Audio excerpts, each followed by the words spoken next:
This is about the betterment of our world, the understanding that we have about really creating open knowledge in a pure way, and the incentives and the ways in which things are set up to be so individualistic and closed off, I think operate against that. Hi, I'm Stephanie Tumampos, and you're listening to Down to Earth, the show where we talk to incredible geoscientists about their science and its impacts on our planet. This season, we're speaking to a wide variety of folks to investigate all things open science. As we've heard throughout the season, the open science movement is rapidly gaining momentum. More and more scientists are making their data open. Proprietary softwares are using open source code. Free MOOCs have gained widespread appeal, demonstrating the value of investing in open education resources. But who is paying for all this open science? Today, we take a look at current and possible funding structures for sustaining open science into the future.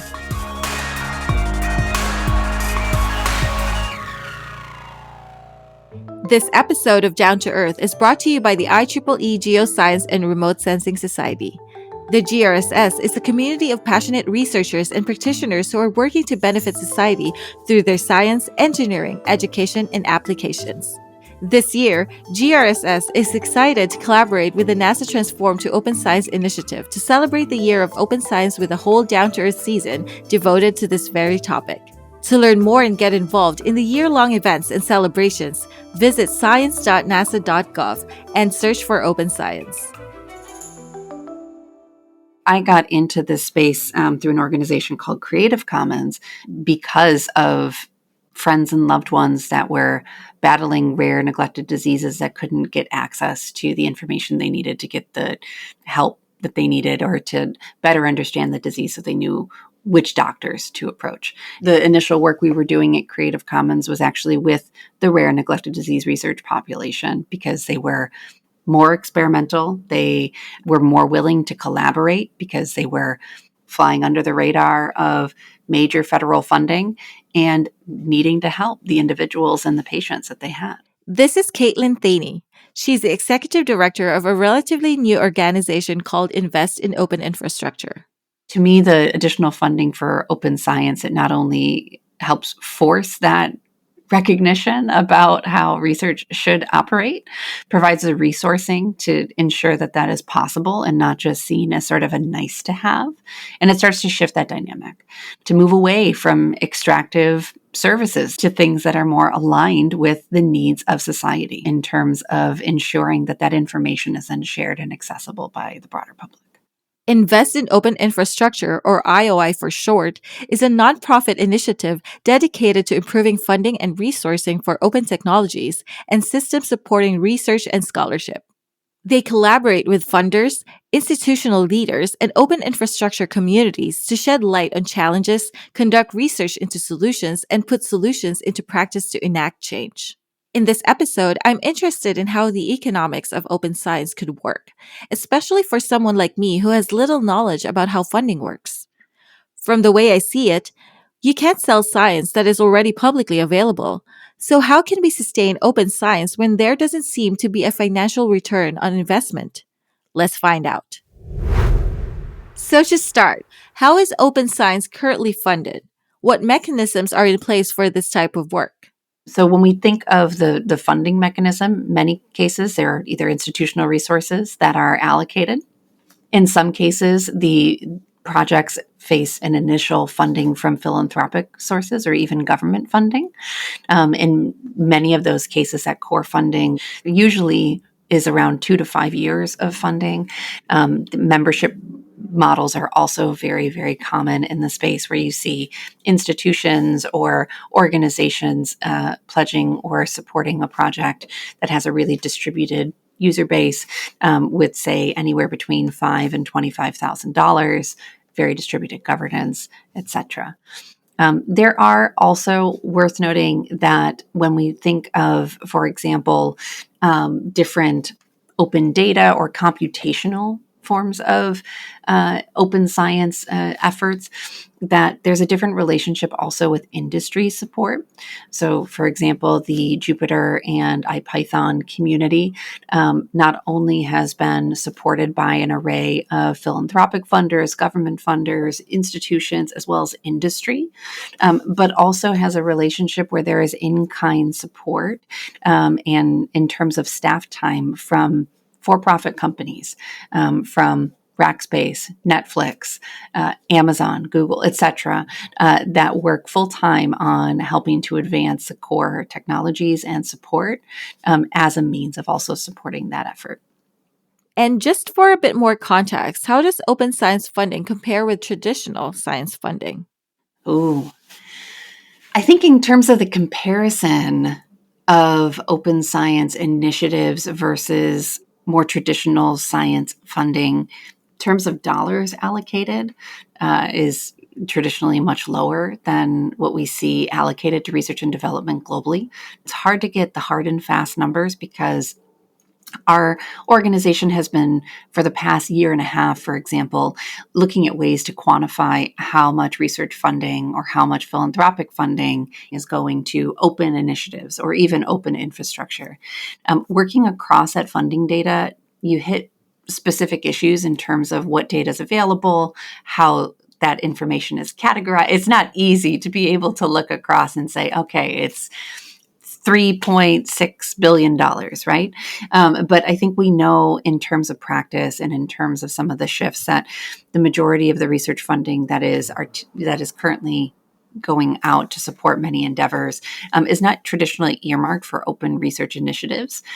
We know also, on speaking in the US and the federal funding scale, that when it comes to compliance with even some of the open mandates and recommendations, we know that it has been quite variable as to how many of those federally funded projects with public dollars follow that route. So I would say that it is much smaller in comparison, with the necessary caveat that it's very difficult to pull that number. And I would love to be able to get to a place where we had a better idea as to what that looked like. So, what is IOI doing in this area? What are you looking into? So for IOI's work in particular, we came about, we originally started as a coalition of different leaders in the open access and open infrastructure space, tool providers, academics, others that are running research organizations, individuals that have been leading advocacy efforts. And the work that we were looking to do was really to not only think about how we can structurally start to increase the investment in open infrastructure projects, increase the health of the ecosystem, but then also to think about where we can start to be more effective about how funding is flowing. And to that, it surfaced a number of really deep questions that I don't believe we have answers to, in terms of where is funding currently flowing? Where can we start to understand where there might be different concentrations of power and concentrations of resourcing that is, under resourcing other areas, and how can we help with that? In addition to that, also the bigger question about, as I mentioned, some of these projects have been heavily funded through membership-based programs and funded by universities, which you can start to quantify. Some are more transparent than others, so you can start to get a sense of what sort of foundational support they are receiving from institutions. But also, institutions often provide a significant amount of in-kind support through staff time, through development time, and what have you, that is not cleanly broken apart in their budget to be able to say this is the investment around open infrastructure. And so there's complexity in terms of understanding that. So what we set out to do for IOI is to not only really dig deep in terms of challenging some of those assumptions, but actually building a research and an evidence base that would help de-bias some of those funding decisions, and taking that at a really structural level to not only help better answer some of those questions before we think about allocations of funding and capital, but also engaging with those who are most impacted by those decisions, including library leaders, researchers, infrastructure providers, funders, and more.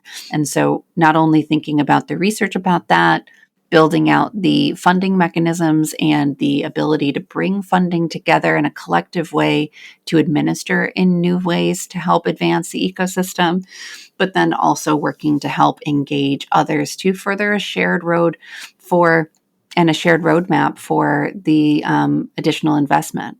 So right now, you're creating a web to connect folks in the open science landscape, including funders from a variety of areas, as well as scientists engaged in the open science work. What are we seeing now in terms of changes to the funding landscape for open science today?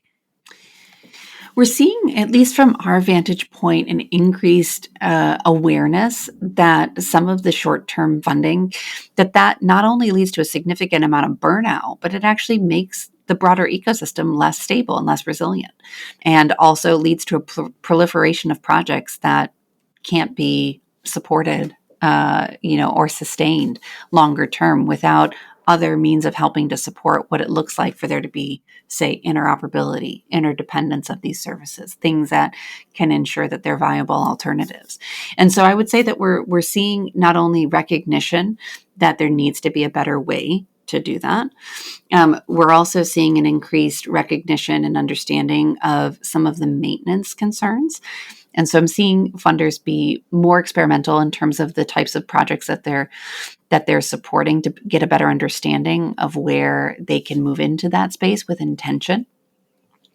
Also thinking of different collective funding mechanisms or different grassroots projects to support. And then thinking also, we're seeing increased notices around and different funding programs that are signaling that they're looking at critical or at risk or essential programs to help further open science, and really thinking about the things that are underfunded traditionally and where they can shine a light on those and provide not only the resourcing in terms of funding, but also the community, the opportunities for that to grow, the resilience there as well by adding additional sort of social services and trainings there as well.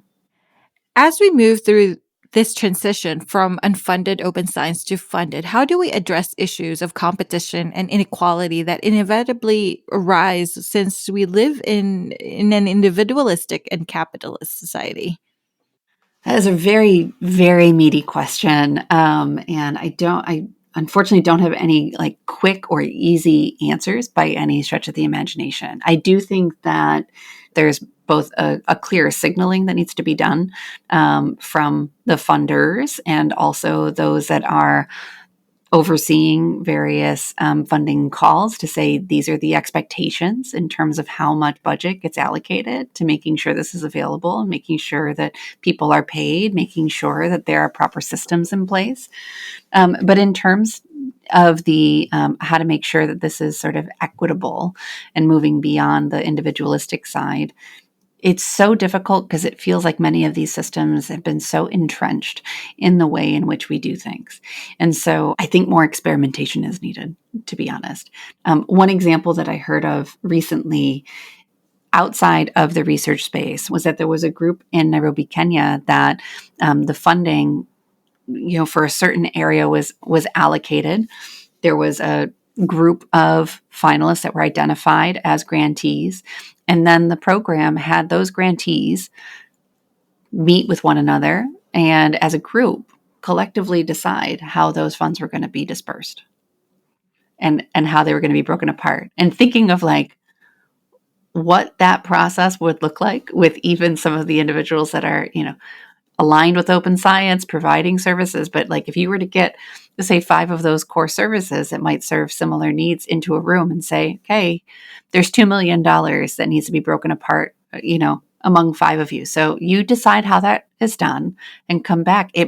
To me, there's a really interesting, there are interesting things there that I would hope would emerge in terms of maybe discussions about shared services, discussions about how to collaborate in various ways, or maybe have shared staffing or pooled resources in various ways, or understanding need across and who can best serve certain areas and who can help best serve others, and what we say no to, things that are really difficult to do when you feel like your resourcing is at stake, when you may have to meet make payroll, right? Like some of those things are getting into the capitalistic side that I think can get so complicated.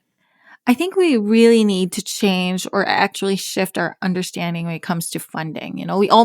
I think we need to create a new vision for funding. So it's less about scarcity and more about abundance, less about Mhm. funding Yes.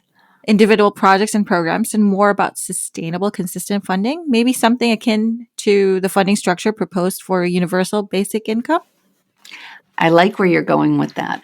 The models that are currently at play are not serving us particularly well. Like they're helping to move things forward, but we do need more and we need different. We need experimentation, right? And that's why we're conducting research with others that might be coming from, say, social impact investing or the solidarity economy or different means of helping to put those most impacted by a certain investment in a decision making role and radically looking at that sort of change and service to community.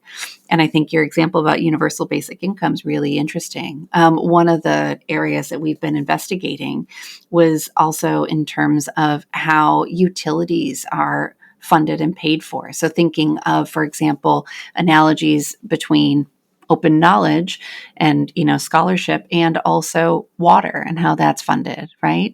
That there's not only multiple different levels in terms of types of partnerships, types of funding, roles and responsibilities, but at the end of the day, it's a broader understanding that water is necessary and you're not looking at that being disrupted in the way in which we see currently. So what does that look like if we're looking at providing at least base level infrastructure for ensuring that people can access and participate in knowledge production, that they can have, that sort of steady stream, so to speak? As Caitlin indicates, we need to think outside the box when it comes to funding open science. It's about making traditional funding structures more transparent, of course. But it's also about thinking through what assets we already have, how we can maximize those assets, and where we can find unique models of funding to build a solid open infrastructure for open science. Interestingly, IOI is actually a prime example of some, dare I say, radical ways of role modeling open infrastructure. We'll learn more about how they're leading by example right after the break. Are you a student or recent grad ready to reach your full potential in the geosciences? Then you need to join the Geoscience and Remote Sensing Society. With over 75 chapters in 94 different countries, you'll connect with a diverse community of professionals, experts, and advisors who can inspire your science and help shape your career. Find support and fellowship as part of our Young Professionals Network. Advance your skills through our GRSS schools, student travel grants, workshops, and more. Be at the forefront of geoscience research by joining our technical committees and network with geoscientists from around the world at IGARS, our flagship conference. Our incredible international community is ready to welcome you.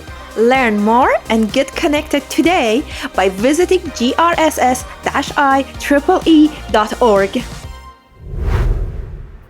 Welcome back. Today we're speaking to Caitlin Thaney, Executive Director of Invest in Open Infrastructure, or IOI for short. Caitlin has provided some very interesting examples of ways we can fund open science.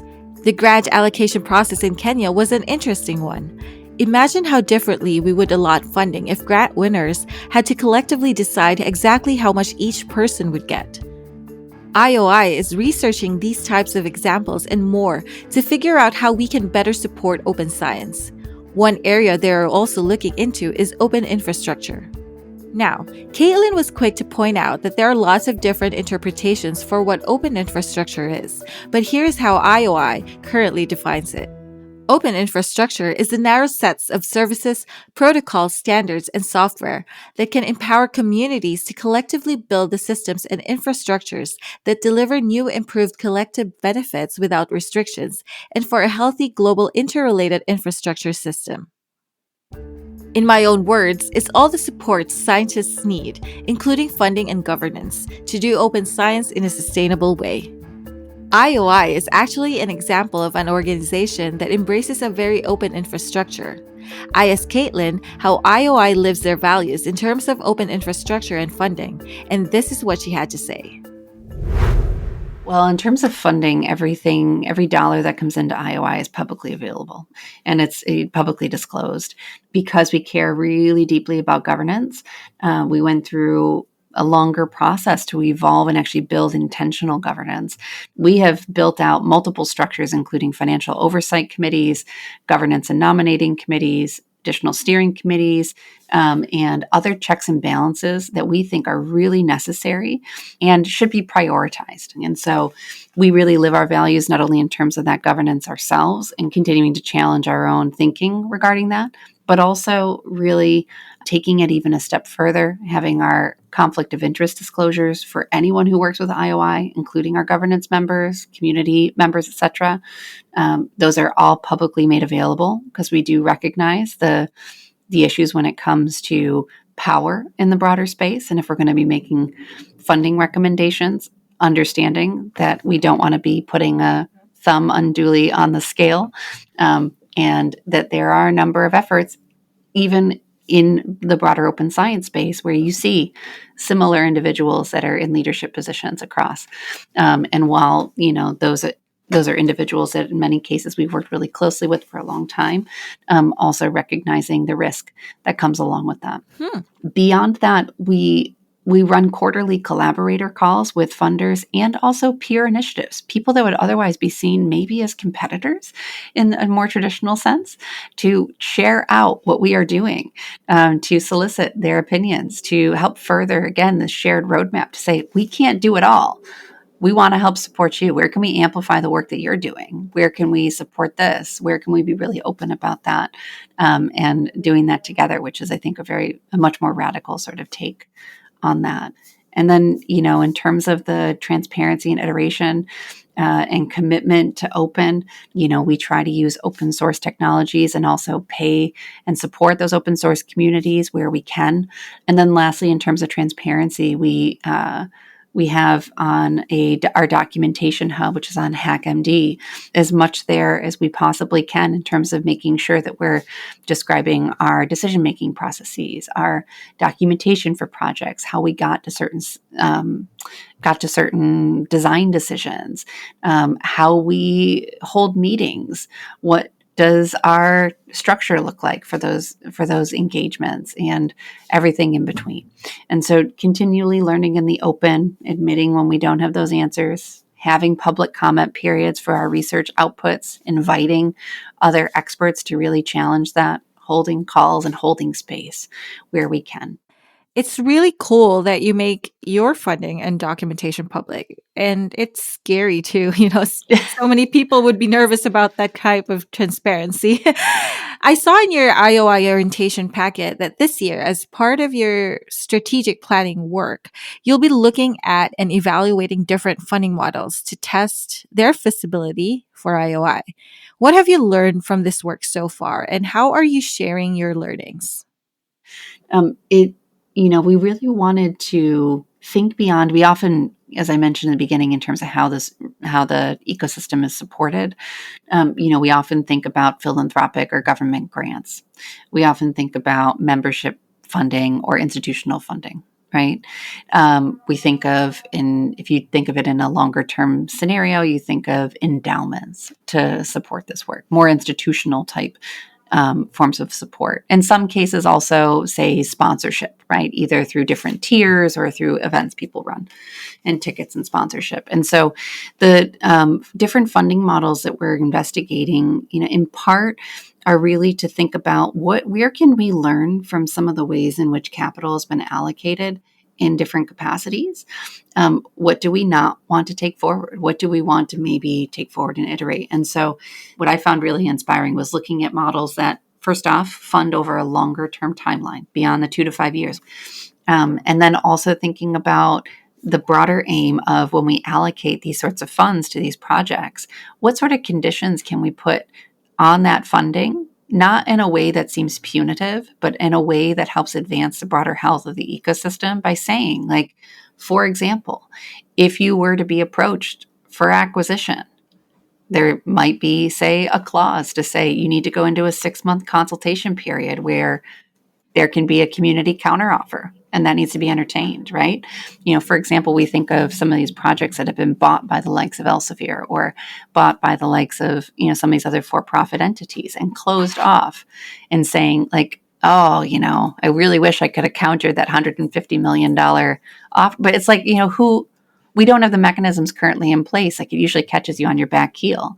And so, where can you start to speculate and also specify in your terms that a different model, if you're going to be accepting public investment or investment to help advance an open aim, this is what that means. This is what it means over this timeline, right? And so those are some of the things that we're examining. But, one thing that we also are weighing are, it's one thing to increase the investment in projects that exist in the space. It's another thing to actually work towards making open infrastructure the default in research when it comes to the adoption. What needs to be done to actually move people from extractive services to ones that are more non-extractive and more aligned with those communities? What financial incentives, what sort of experimentation can help move that forward in addition to just building out, more usable, supported projects in terms of implementation teams? Like, where do we need to be more creative and think outside the box? Just out of curiosity, what are your thoughts on corporate investment in open science? I feel like there might be some conflict of interest issues here, but maybe there are ways to align corporate for-profit investment and open science. I am a strong believer that, yes, there are areas where it becomes complicated in terms of where we've seen corporate investment in the space lead to really negative impacts to the ecosystem. I also think that those who are extracting value from knowledge production and from open research and profiting greatly off of it should be giving back and contributing to the underlying infrastructure that allows for those individuals to participate in that process. And so, when we talk about increasing the investment in open infrastructure, open science, however you want to frame it, that has an upper cap if you're talking about the traditional philanthropic and institutional investment. I think that if we really want to shift that dynamic, then not only do we need to be looking at those additional resources, but there should be an explicit call for those who are extracting significant. And we are talking about, if you even look at open access publishing efforts within for-profit entities, for example, I think for Nature, one of the article processing charges is between 9 and 11,000 US dollars for one article. 9 to 11,000. Like, for many organizations, that's their travel budget. Just quickly for our listeners, Caitlin is correct about the fees here. In 2020, Nature announced that authors could publish their articles open access under a Creative Commons license, but they have to pay an article processing charge of 9,500 euros, about $10,000 depending on the exchange rate. According to Nature, this fee covers the costs involved in every stage of the publication process, from administrating peer review to copy editing and hosting the final article in dedicated servers. Well, this is an exciting step forward for Nature. As Caitlin points out, most researchers will not have the budget to pay this type of fee. So researchers will need to request these fees in their grants, or we may have to find some other options. Now, back to the interview. I say this, yes, to really put my foot down and to be provocative, but also there are examples where this is already done in terms of reinvesting in that community. The group Anaconda, who work on the Jupyter Stack and IPython in Texas, they announced about, I want to say maybe a year and a half to 2 years ago, something called the Anaconda Dividend Program, where 10% of their revenues generated off of Anaconda sales were to be allocated through NumFocus, a fiscal sponsor for computational research programs, to be allocated and invested back in the community.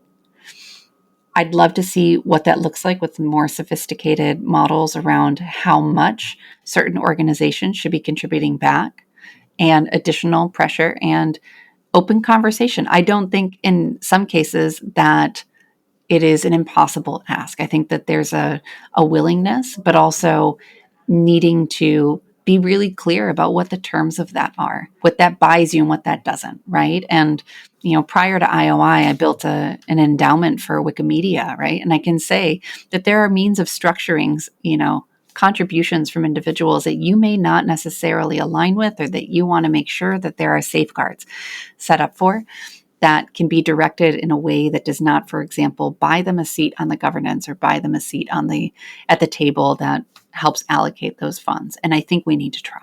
Thanks for giving that example about Anaconda and the way they are giving back to the open source community. Another guest we talked to is also interested in this type of corporate giving model to support the open source community. I think it might be an option worth exploring in more detail. So, what's next for IOI? What are you working on that most excites you?